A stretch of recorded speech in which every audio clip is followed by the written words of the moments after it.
Oke bro, jadi setelah gua test ride, ini rasanya terlalu keras dan terlalu tinggi. Jadi ada suara-suara rantai yang ketatap gitu ya, nabrak ke standar tengah. Jadi kayaknya aku akan lepas aja peninggi shocknya.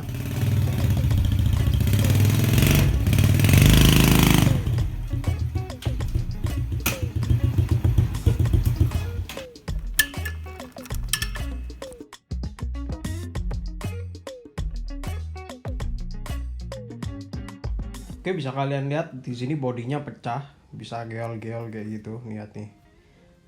Jadi di next video aku akan benerin ini semuanya. Jadi akan aku sambung, kita benerin. Gimana caranya? Pastikan kalian subscribe dulu. Nanti aku akan bikin video fullnya. Oke, mungkin segitu dulu videonya. Thanks for watching and I'll see you soon on the next video. Bye bye.